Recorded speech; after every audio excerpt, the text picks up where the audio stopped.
You've met both President Obama and Oprah. If you had to choose one, who would you rather be trapped in an elevator with and why? Oh, Obama. Because he's funny. He's got a sense of humor. I'm not going to say that Oprah is not funny because I didn't get to spend as much time with her, but we shot hoops with President Obama and immediately forgot that he was the president. He was that just easy to be around. He was like a that person. Yeah, he was like your like good friend in high school's dad that was the coolest dad ever, that you just would almost go over to their house to hang out with their dad.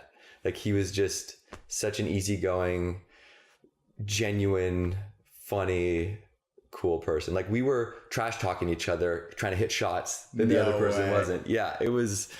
What were you telling yourself at the time? Like at that exact moment when you're trash talking Obama? That's the thing. That's why he's such an amazing person, because I forgot that he was the president. You know, I just thought that he was just a great person to be around, and So cool. He's so disarming with his demeanor that you just connect with him immediately. So it was cool. Very, very cool. So you're in the Guinness Book of World Records, and I wasn't totally sure, but are you in it twice? We are in the Guinness Book of World Records for sure, officially for, we are in it twice. Yeah. Because we got it for the biggest roulette spin. Right. Okay. For $250,000. Yes. And then we also did the biggest speed dating thing in Florida. So we are. So in regards to those two, I guess the $250,000 that you put on red in Vegas, that was for charity. Yes. And did you win? Well, so the whole idea was we wanted to make $1 million. That was kind of the goal. Yeah. And, I was with 3 other friends, and we all kind of had our sort of strategies to do that. So, we got $100,000 for basically selling out to Pizza Hut on the show. So they gave us $100,000, sort of like Wayne's World when they do it with Pepsi and stuff like that. And we split that up, and we all did something different. I went to the horse tracks, which was a terrible idea. Dave started like a onesie company, and Duncan put all his money on gold. And Johnny actually took the money and helped a guy get his dad a house. So he was the smartest with it. But Duncan hit gold like right when it, just flew up. And so we actually made about 100 grand off of that. And then we just decided to go to Vegas and put it on roulette. The first spin was 125. We won. It was like one of the most exhilarating moments of my life. And then right after, the loss was completely just devastating. But we knew that we were going to come out with at least 100,000 because we talked with the owner of the casino, and we say, we're going to do these big bets, but if we lose everything, we want to take 100 and then give it to charity. Yeah. So we were going for the big million, but we knew that we were at least going to break even with our 100 that we started with to give that to charity. So it was... That's good gambling right there. Yeah, yes. About as safe as gambling gets. Yeah. And then the speed dating. I wanted to ask you about this because I've thrown a speed dating event before. So I'm curious, how many people were there? And did you have a specific format that you did that in? Yeah, there was over 300, I think. And it was just basically the outside row got up and moved over. Right. Okay. Yeah. Yeah. And did you have prompts, or did you just say, meet the person for 30 seconds? Meet the person, move. Okay. If you find that person, leave with them right away. Oh, really? That's what you said? Yeah. That's pretty good. Yeah. I like that. What cracks you up more than anything else? I mean, I got to say, definitely a couple of my friends that I grew up with. Like, I just was back in Vancouver, and every time I get back with them, it's kind of nonstop. It's sort of... I guess those people that you spent so much time with when you're younger, they just you're on the same wavelength. You look at you and you laugh. And then I've always been a huge fan of Arrested Development. I think that's one of the, if not the most, the most funny shows that's ever been made. And yeah, those are my top 2. Nice. Arrested Development. Fantastic. Yeah. What is a lesson, a really powerful lesson that you've learned so far in 2017? This year, I kind of came to the realization that, by doing what you love, you inspire other people to do what they love. We were kind of talking about that earlier. And it's a simple idea. It's not a revolutionary idea, but to internalize that, it has been really powerful for me, especially getting caught up in work that I didn't even realize I wasn't enjoying, And so, and also looking back kind of retrospectively at the last 10 years, and what has happened with Buried Life, and kind of from a 10,000 foot view, actually looking at what happened and like what the impact has been, that has really been a core sort of realization for me. And also realizing that, if more people followed this inner passion, that I really believe that the world would be a much better place. People would be happier, and that ripple effect just goes so far. When you go after something passionately, and you even, if it's audacious or anything, you don't know how many people you're touching just by doing that, because they see that and they're like, oh man, it kind of makes you think, right, I wonder what I want to do, or wow, how did he do that?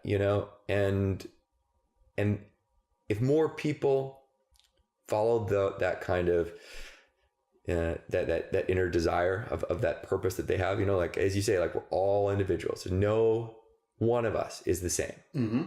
And we all have this gift somehow.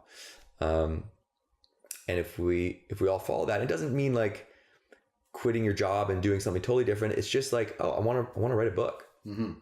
And you just start doing that. You don't know where it's going to go. Maybe it might not go anywhere, but at least you're following that. And that's important. And more people, I believe, did that. It would have an amazing sort of ripple effect. Totally agree. And it's my story is so similar to that, in that I saw some of my peers launching really cool movements. My friend launched Beautify Earth, and I'd see what they were doing. And I'm like, I wish that I had something like that. And I didn't think I was capable of even doing that. And it was essentially pursuing my curiosities, kind of the equivalent of the example you gave about, if you want to write a book, write a book. So that's kind of what happened, that eventually turned into this podcast and everything that I'm doing now. So it really came as a result of other people shining, pursuing their goals and dreams, which inspired me to do it. The other thing you're talking about, this ripple effect, and I couldn't agree more about that. And one lesson that I've learned so far in 2017 is that our ripple extends far beyond what we can even comprehend. And sometimes we'll make a post on Facebook, and maybe only a few people will engage with the post or like the post or comment on it. We don't even know, though, that there's probably so many more people seeing that and perhaps being touched by that post in some sort of way, even if they're not engaging. And then the ripple effect beyond the chain from there. Since this show is all about being real, what's something that is super real and alive and perhaps challenging for you right now? One challenge that I'm personally going through right now is kind of this transition into sort of like the realist of life. Like the part of your life where you are planning your retirement. Like I just had a call with, for the first time, financial planner. Even never thought about my retirement. Buying, a house, thinking about marriage, thinking about kids, thinking about really like putting down roots. And it's definitely an exciting thing to think about, but it's also a daunting thing. And I feel like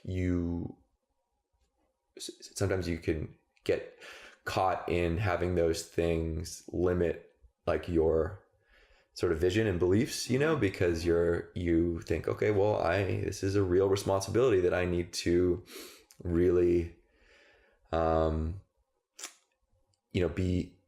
be conscious of and be safe. And that could narrow your window of possibility and opportunity. So it's exciting, but it's also something that you need to be aware of. Welcome to the show, the one and only Ben Nemtin. Thank you.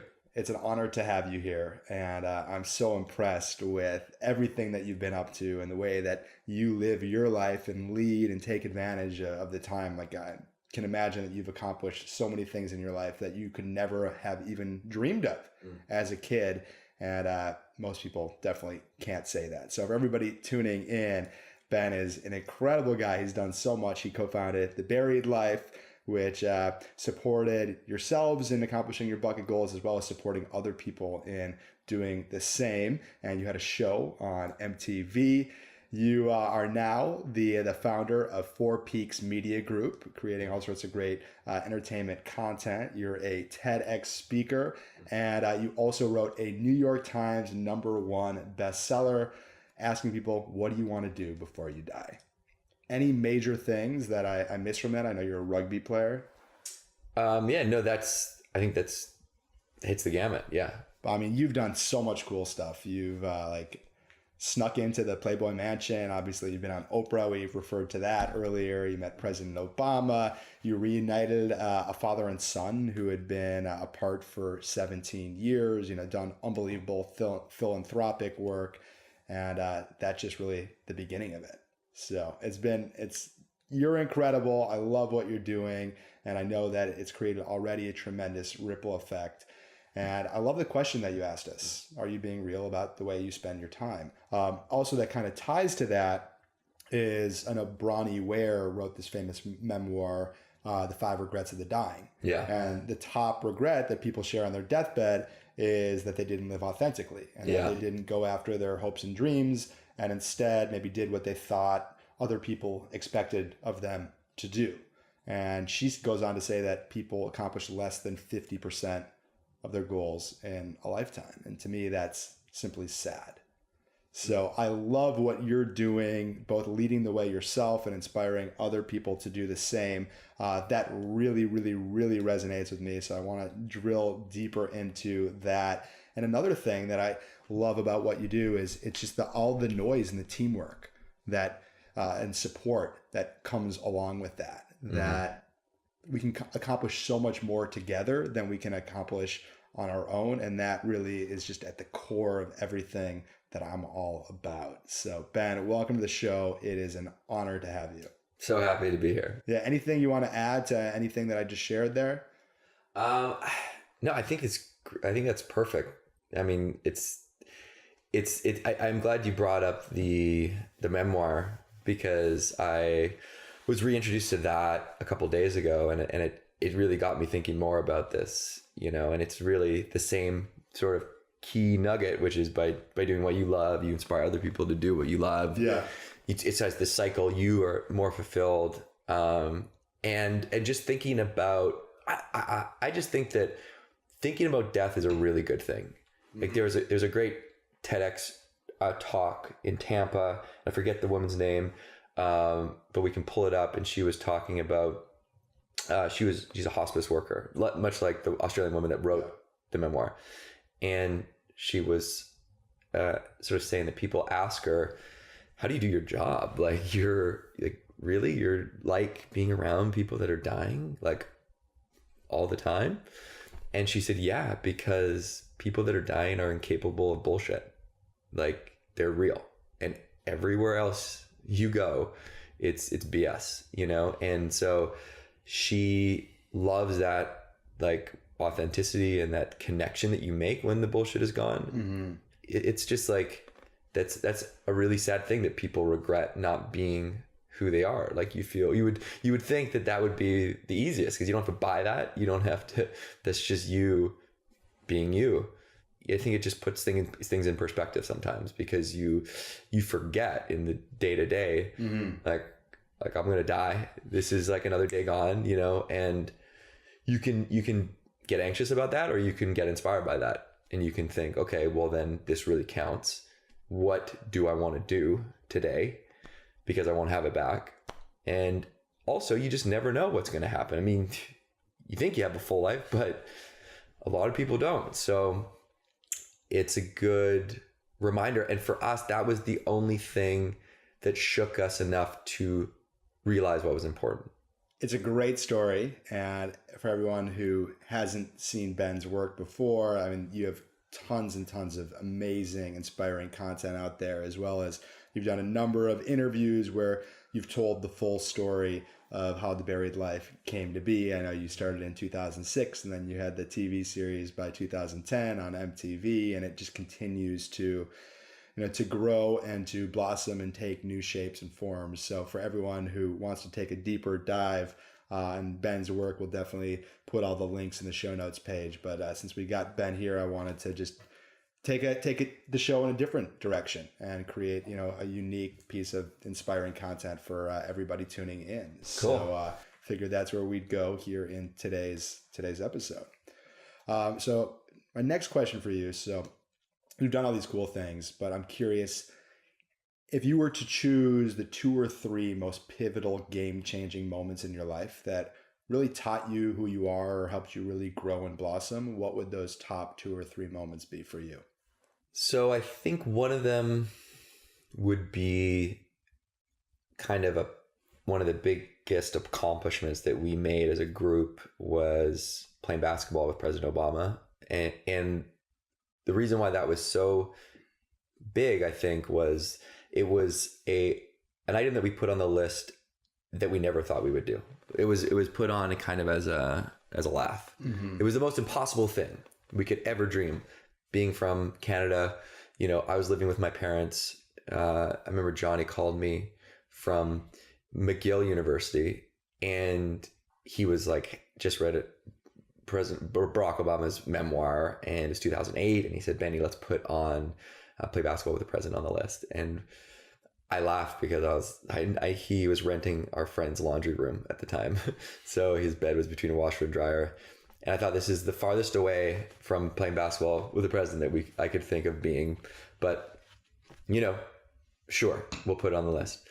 And so when it finally came to fruition a number of years later, it was kind of this realization like, wow, I guess you can kind of do anything, I guess that is really the secret. Like you sort of, anything is possible. And, you hear it all the time, but it's, until you experience it, that you internalize it. And that was that moment for me where I was kind of like, Jesus, this is crazy that you can really do what you want, put your mind to. And so that was a major realization for me. And then I think the first time we ever helped someone was in Kelowna in 2006, Kelowna, BC. And we met a guy named Brent who wanted to bring pizzas to the homeless shelter. Like that was his dream. And so we didn't have much money. So we were like, okay, we can help this guy. We met him and we realized that the reason why he wanted to bring pizzas into the homeless shelter is because he lived in that homeless shelter for a while. And he was like, when people brought him food, it was the best days. Like it actually felt like someone cared. And so we also learned that he had gotten out of the homeless shelter by starting a landscaping business that relied on his truck, and his truck had broken down. And he didn't ask for anything to do with his broken down truck. He just asked for the pizzas to take to the homeless shelter. So we thought, okay, let's get this guy a truck. So we pulled our money. We had like $480. A used car salesman gave us a truck that was like $2,000 for $480. And we brought it to Brent. And that was the first time I'd ever helped anybody really, like going to school, high school, I wouldn't volunteer, like I was kind of self-absorbed. And it was so meaningful to him that we were kind of like, we got to keep doing this. It sort of fueled the whole thing, and continued that sort of like pay it forward type of mentality. So I guess one thing for me, one thing for someone else, but also, indirectly for me. Amazing. So those you'd say are the top 2 kind of game-changing moments that have really kind of shaped the way you think and see the world. Yeah. I think in the last 10 years. It's amazing. Absolutely. I want to go back to your answer on the President Obama thing. Yeah. Because, I can't even fathom that idea. It's so cool, and what an incredible experience. And just when you were sharing about it at the top of the episode, I was just getting excited even hearing you talk about it, like as if I was there in a way. And you said that kind of opened up your eyes that anything is possible. So I'm curious, did that create any ideas for you personally as to what you could potentially accomplish in your lifetime? Yeah, I think that. So if you just quickly think about what buried life was in the beginning, it was a list of things to do before you die. And, a bucket list. So you think about a bucket list. What's a bucket list? A bucket list is a list of things that you think are going to bring you the most happiness. It's a list of things that you think are they're just the most important things to you in your life right now. And by making a list, it's a device to prioritize these things. And what happened to us is this list, started to grow and morph into this way of life, where at some point the list kind of, this actual tangible thing turned into this sort of like way to operate in the world, where you're just prioritizing the things that are important to you every day, or you're going after these things. And of course you like have times when you're not, where you get buried. But and so the after sort of the President Obama was kind of the apex of that, it wasn't so much there was one thing that I was like, okay, this is really the next. It was more kind of a feeling where it was like, okay, now for the rest of my life, I know that these types of things are possible. So I don't know what it's going to be, but I need to remember to not get scared about these big things, to not like stop and reflect, so that I'm sure that I'm staying the course on what I really want. Because at the end of the day, that big kind of idea is a truth. And that was something that I remember I just needed to remember that. I freaking love that. And you essentially built this system that supported you and growing and living that lifestyle. Yeah. Because, if you had just, maybe done one thing on the list and then a couple of years later done another thing, like you wouldn't have been able to build up that momentum and to kind of build that muscle that you ultimately built. Right. Sort of like riding a bike. It's kind of like you really have to continue to do it. Right. And like see and learn it. And you're like, you're finally internalized. You're like, okay. Yeah. You've done so many like little crazy stunts. You went streaking? Yeah, we went streaking. We tried to streak and get away. Okay. It was completely the idea was naked? the perfect streak. Yeah. So it was like, wow, that is ballsy. And we had a full like plan where I was dressed up like the team. It was an MLS soccer team. Okay. And so I bought like a shirt from the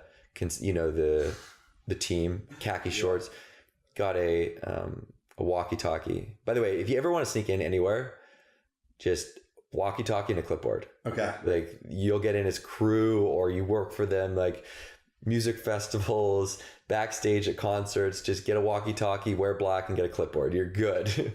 You didn't hear it from me. That's so good. So I and then Duncan and Dave dressed up like security. Yeah. And Johnny, the plan was Johnny streaks.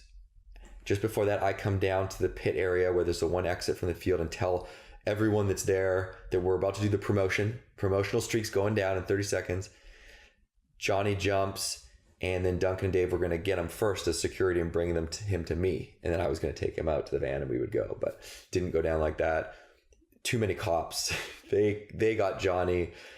Duncan and Dave then just decided to streak as well. And then I thought, okay, we're all going to go in for this, so I might as well just do it. So then I went, and so it was kind of madness of everyone, and then we ended up spending the night in jail. I did? Okay. Yeah. It was a... was that the only time? It's not the only time that I spent the night in jail, but it was the only time that we spent one together. Yeah, okay. For sure, yeah. Oh, nice. Was the other one part of buried life? No, the other one was pre-buried life in Australia on a night out that I have a not the best track record in Australia, I'll just tell you that. Yeah. My friend sprayed me with, I think, a fire extinguisher at some point, and we had to spend the night. Oh, yeah. Okay. Stupid kid stuff. Gotcha. Wow. Okay. And being with a group of 4 people as part of this, creating this together, I was really curious to ask you some questions about that, because naturally when we're part of a group or part of a gang or whatever you want to call it, that sometimes, we feel empowered to stretch ourselves, maybe do things that we wouldn't normally do, by ourselves that we would do as a group. So I was curious to just get your thoughts on that and like the power of that, as well as maybe like how doing something like together as a group created a breakthrough for yourself and something that maybe there was a line for you, but now like once you did it with the buried life, now it's just like in your back pocket. Totally. It's a really good question, a good point, and it goes back to kind of like flexing that muscle until you have it. Yeah. It's like you need a workout partner to be like, we're going to the gym. You're like, I don't feel like to go to the gym, and they're like, we're going to the gym. So same thing with us, just lucky enough to fall into, working with these guys. And when it, the whole journey up to the TV show and beyond, there's so many times when we wanted to give up, where I felt like total crap, that we were making this documentary and we invested all this money that we had raised from sponsors, and we weren't going to be able to finish the documentary, and we didn't know what to do. And it was a really tough time. And so there was a lot of time when we had to pick each other up to keep going, and even push each other, when we didn't want to do something, when we didn't think we could do something, like streaking, for instance, right? That was just so many times I just wouldn't have done it if someone wasn't pushing me, and I wouldn't have kept going if someone wasn't picking me up, or even inspired by them, at different times, just to like come up with new ideas and stuff like that. So I definitely am an advocate of working with people like your best friends. If they're not your best friends, it's people that you want, this thing that's like, I don't want to work with people I wouldn't invite over to a dinner party.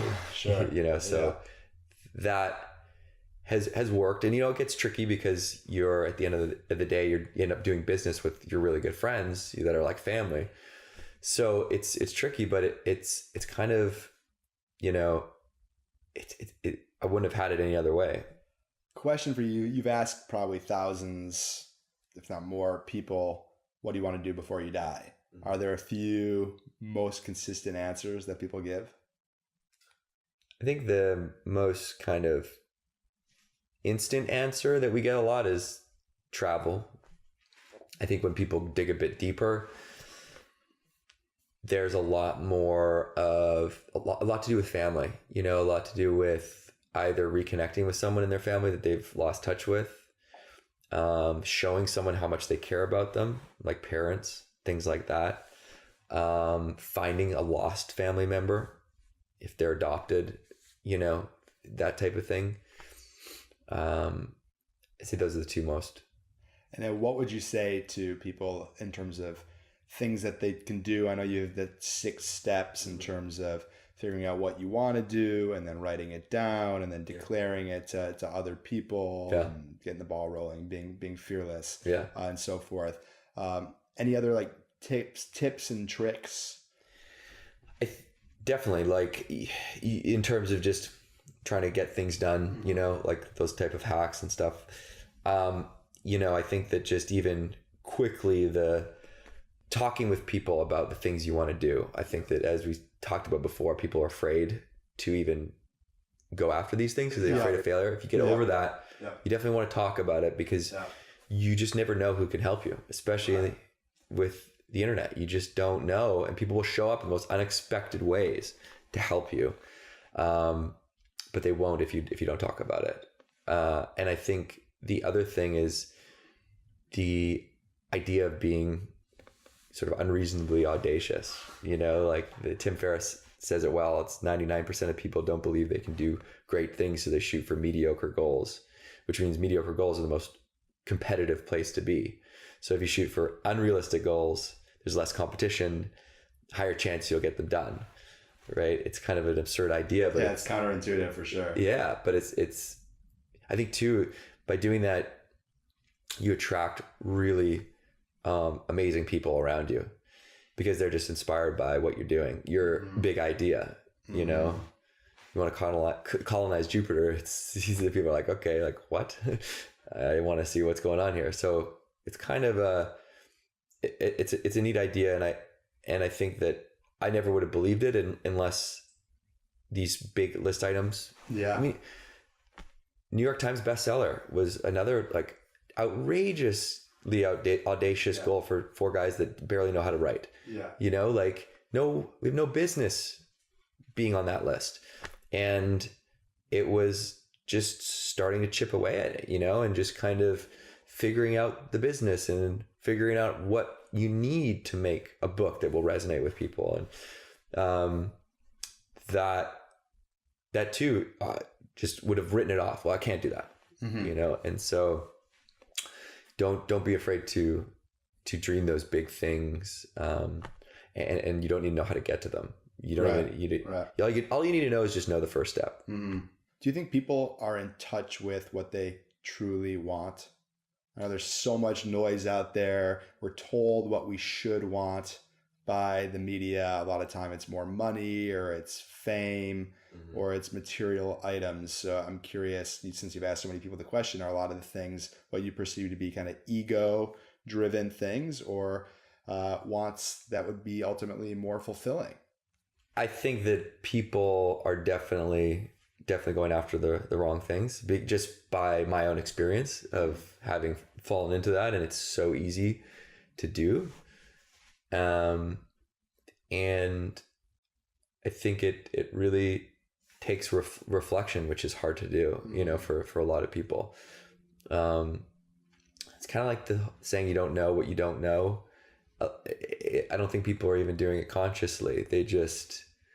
This is the way they've been told, this is the way it works, and that's all they know. And, you know, they don't really know what that other feeling is like. And, but generally, like when we, you know, talk with people and get people to write their list, it's pretty genuine, you know. It's kind of, it may not be the deepest desires that they, you know, that maybe they don't want to share, but I think it's really just as simple as taking, you know, a minute to just think about what is gonna, and it's not even thinking about what's gonna make you happy, because that's I think a daunting thing sometimes. Thing that gives you that excitement, that feeling, those butterflies, that just when you think about it, you get excited. Right. It just makes you feel alive. Yeah. Yeah. Huh. You know, I just don't want people to think that it's all about, I need to go and do this huge thing, you know, like I have this, you know, everyone's doing these big things. I need to go and, you know, start a new company, or, you know, write a bestseller, or, you know, that was our job. Like, you know, we had a TV show. This was the things that, like, we had to do big things, you know, that was the nature of what we were doing. And we were doing it for a reason, to prove these things were possible. But doesn't mean that if your goals are small, they're any less important than these big things. And that's super important. Like, you don't need to have these, you know, huge things. I think it's important to think audaciously. But if your goal, you know, is to be a good dad, that's an amazing goal to have. And it's the same thing. You sort of go about it the same way. It's like, okay, well, what are the steps to doing that? What do I need to do every day? And, you know, that's kind of an important thing, I feel, because I don't want people to think that, you know, what their dreams or goals may be are not as big, therefore they're not as good. That's really not the case. Yeah. Well said. Thank you for that reflection and reminder. Amazing. One more question before we get into the true challenge. And I ask this question to all my guests. I have an 8-week program, a growth accelerator program called Winning Weeks. So I love to ask my guests a 2-part question. First part is, what is a winning week for you? What does that entail? And the second part is, what is some sort of life hack or tip? And since you asked us the question about time management, are you being real about your time? Perhaps share a time management tip with us today. You know, winning week for me is really a lot about connections. You know, I think that being able to invest in the people that I love and maintaining those relationships and meeting new people is really important to me, as well as, you know, spending quality time with my girlfriend to, you know, grow as a couple. And So that's a winning week. And I think that the time hack is probably meditation. I was kind of lucky enough to have a mom who made me learn how to meditate when I was 19. She made me go to TM school, Transcendental Meditation School, when I was 19 to learn how to meditate.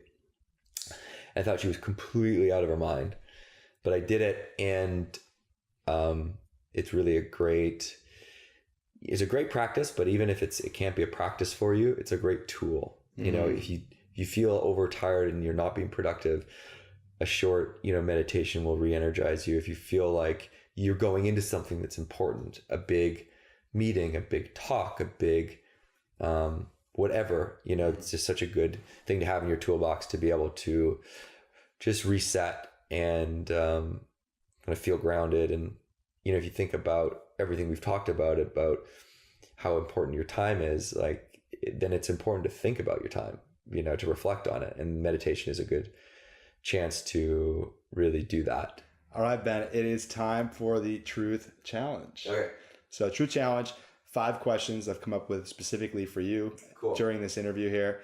You're going to have 30 seconds to answer each one of them. And it's your job to answer them honestly and authentically. Okay. Do you accept the challenge? I accept the challenge. Just let me know if I go over 30 seconds. I'll give you a 5-second countdown. Okay. All right. The truth challenge with the one and only Ben Nemtin. Question number 1 for you, Ben. What is the ballsiest thing you've ever done? Ballsiest thing I've ever done is streak that field. That was over the top. I would say as well, because we already talked about that. I tried to ask out Megan Fox on the red carpet one time. I snuck onto the red carpet at the Transformers premiere dressed like a reporter with a microphone that was just tucked in. The cord was in my pocket. And I got to her and she stopped and I started talking with her and I didn't ask her out. I totally choked. So that was one of the ballsiest things I've ever done, but I didn't even do it. So question number 2 for you. You're really a master at getting what you want. So I wanted to know, you'll have 30 seconds to answer this one. Is there a mechanic, like a certain way that you phrase something when you're asking for a favor or sharing your vision with someone that usually pays off and supports you in getting what you want? Totally. Just doing it passionately, doing it, in a real way that that people will be able to connect to, because that enthusiasm is contagious, and you just got to remember that whoever you're asking, if it's someone that's above you, that has done more things, is more successful, they were at your place at one point and they had to ask for help. Question number 3, this is our giving confessions question. Mm-hmm. What is something that you're embarrassed to admit or ashamed to admit, but you'll share anyways today because it could help someone? I think it's that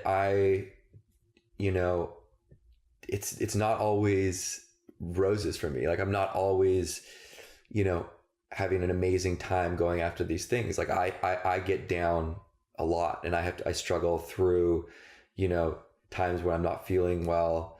And I think that is something that is important for me to tell, because it's this is normal. This is what people go through. And so it's ups and downs, and that's part of life. Question number 4, what are you most afraid of?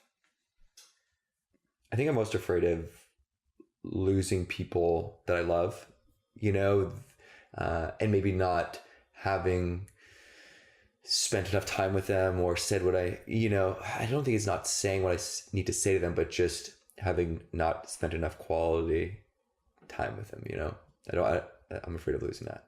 And question number 5, what do you want to do before you die? Really that most important thing that will really fill your heart. I want to continue to sort of help inspire people to be able to realize that they can do whatever they want. I think that has been the most rewarding thing that I've been able to be a part of. And I would love to continue to do that. The one and only Ben Nemtin. Dude, thank you for being such an inspiration and being so open and honest with us here today. Thank you. You know, like I really appreciated your open and vulnerable share that it's just not all fun and games. Like, even accomplishing your goals and doing really cool stuff, that there's still moments of fear, like when Megan Fox is in the picture, and tough days. Yeah, absolutely. Yeah. What can we do to support you? You know, I feel like maybe you could check out my socials, just because that's the best way to see what's going on. Just Ben Nemtin at on all the things, and I think that, you know, other than that, it's really just it's the ripple effect. So you'd actually help me by writing your list, doing the things you want to do, because eventually that might get back to me. You know, that's just it. Just Yeah. And if you see someone that's out there that's having a rough time, you know, reach out to them and see what you can do to help. Absolutely love it. Any final words of wisdom, encouragement for listeners of the one and only to live an authentic life? Go for it. The one and only Ben Nemtin.